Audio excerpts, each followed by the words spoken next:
Au nom du Père, du Fils et du Saint-Esprit. Amen. La paix de Jésus soit dans votre maison, sa paix et sa joie. Merci Jésus. J'espère que vous êtes en forme. Le carême continue. N'oublions pas, le jeûne prioritaire, c'est de jeûner de nos méchancetés, de nos perfidies, de nos attitudes qui nous éloignent de Jésus. Voilà le jeûne essentiel. Et encore, au-delà encore de ce jeûne-là, Jésus nous invite à la miséricorde. Merci Jésus. Et justement, la parabole du jour est très bien choisie pour ça.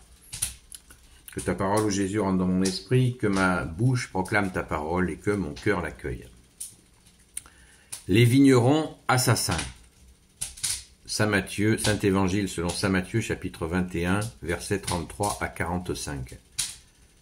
Écoutez donc une autre parabole. Un propriétaire a planté une vigne, il l'a entourée d'un mur, il a creusé un pressoir, il a bâti un abri pour le garde, et puis il l'a remise à des fermiers pendant que lui s'en allait à l'étranger. Or voici qu'arrive le moment de la récolte, et il envoie ses serviteurs pour rencontrer les fermiers et prendre sa part de la récolte. Mais les fermiers se rendent maîtres des serviteurs. Ils frappent l'un, tuent l'autre et assomment un troisième, à coups de pierre. De nouveau, les serviteurs sont envoyés, plus nombreux que les premiers, mais on les traite de la même manière. Alors lui, pour finir, leur envoie son fils. Il pensait en effet, ils auront du respect pour mon fils. Mais lorsque les fermiers voient le fils, ils se disent, c'est lui l'héritier. Allons-y, tuons-le et son héritage sera à nous. Ils le saisissent donc, ils le jettent hors de la vigne et le tuent. Maintenant, lorsque le maître de la vigne se présentera, comment va-t-il traiter ces fermiers? Les autres répondent, il enverra ces misérables à la mort qu'ils méritent, et il remettra la vigne à d'autres fermiers, ceux-là lui en donneront les fruits quand viendra la saison. Jésus leur dit, peut-être avez-vous lu ceci dans les Écritures, la pierre rejetée par les constructeurs est devenue la pierre d'angle. C'est le Seigneur qui l'avait donnée, et nous restons à l'admirer. Aussi je vous dis que le royaume de Dieu vous sera enlevé pour être donné à un peuple qui en produira les fruits. Quant à la pierre, celui qui tombera sur elle se brisera, et celui sur qui elle tombera, elle l'écrasera. Les chefs des prêtres et les pharisiens écoutaient ces paraboles, et ils comprirent que Jésus parlait pour eux. Ils auraient voulu s'emparer de lui, mais ils craignaient la foule qui voyait en Jésus un prophète. Merci Jésus pour ta parole. Gloire à toi Jésus, c'est extraordinaire. Ce message que Jésus envoie aux pharisiens, aux maîtres de la loi, aux grands prêtres qui veulent l'assassiner. Voilà, donc Jésus met à jour leur plan secret d'éliminer Jésus.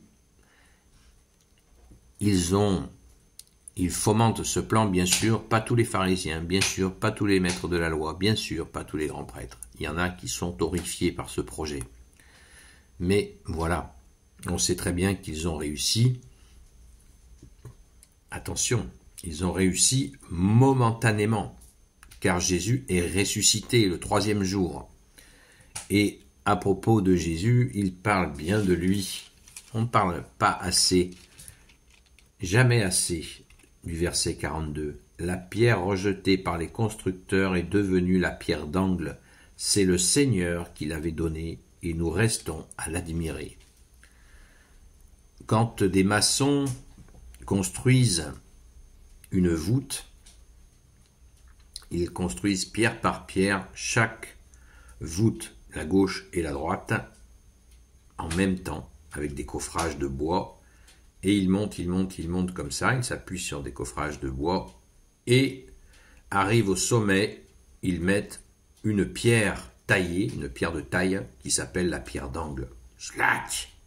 Et là, ils peuvent enlever tous les coffrages. L'édifice tient, la voûte tient. Eh bien, c'est cette image qui nous est donnée pour comprendre que Jésus est la pierre d'angle qui tient tout l'édifice, qui nous tient. Voilà. Donc Jésus en nous, dans notre cœur, dans notre âme, est la pierre d'angle. Dans notre esprit est la pierre d'angle. Merci Jésus. Et Jésus nous dit, quant à la pierre, celui qui tombera sur elle sera brisé, celui sur qui elle tombera, elle l'écrasera. Eh bien, refuser le Fils, Jésus pose effectivement, amène à de graves problèmes, de graves déconvenus, puisque Jésus a dit aussi dans un autre évangile, une autre parole, celui qui refuse le Fils garde la colère du Père. D'ailleurs, Jésus leur annonce la couleur à ceux qui projettent de l'assassiner, au verset 43, « Aussi je vous dis que le royaume de Dieu vous sera enlevé pour être donné à un peuple qui en produira les fruits. » Alors c'est très intéressant ça, parce qu'on sait que l'héritage du royaume, ces tenants de la religion de l'époque avait pour héritage le royaume. C'est le sens de l'Ancien Testament, de la première révélation du Père de Jésus, notre Père. Mais en se comportant ainsi, ils se sont déshérités eux-mêmes. En refusant les préceptes et en gardant uniquement le pouvoir sur les gens, ils se sont écartés, ils se sont déshérités. Et du coup, Jésus donne ce royaume aux nations, à toutes les nations. Par lui, nous avons accès au royaume des cieux, car eux l'ont refusé. Donc, soyons extrêmement vigilants à nous garder héritiers.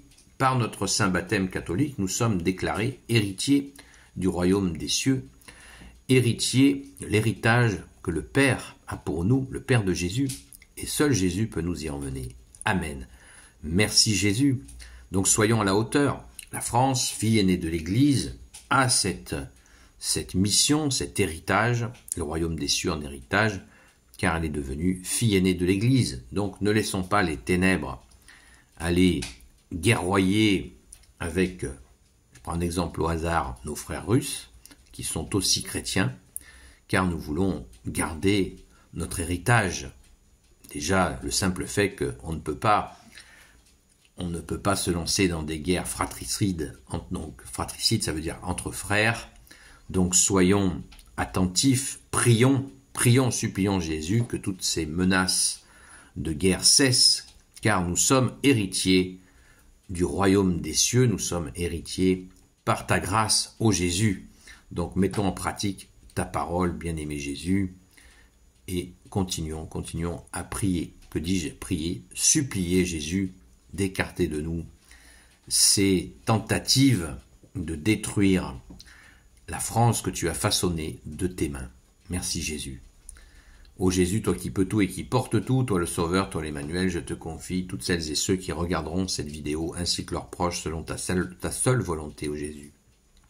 Sainte Marie, Reine des cieux, toi l'Immaculée Conception, toi qui écrases le serpent, toi qui as la lune sous tes pas, toi notre Mère Notre-Dame, Grand Saint Joseph, toi le juste et le saint, toi le sage, toi la terreur des démons, toi le saint gardien de la Sainte Église catholique apostolique. Oui, nous sommes en plein carême, mais oui, nous rentrons dans le mois de Saint Joseph. Le mois de mars est dédié à Saint Joseph.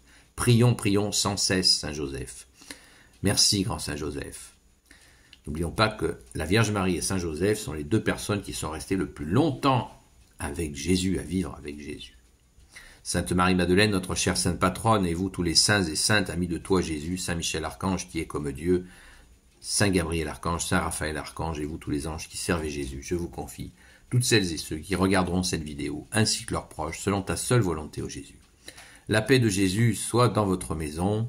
Je vous souhaite un bon vendredi de carême. N'oubliez pas, il y a le chemin de croix l'après-midi, pour ceux qui sont disponibles, vers 15h. Donc ça se passe dans les églises. À très vite.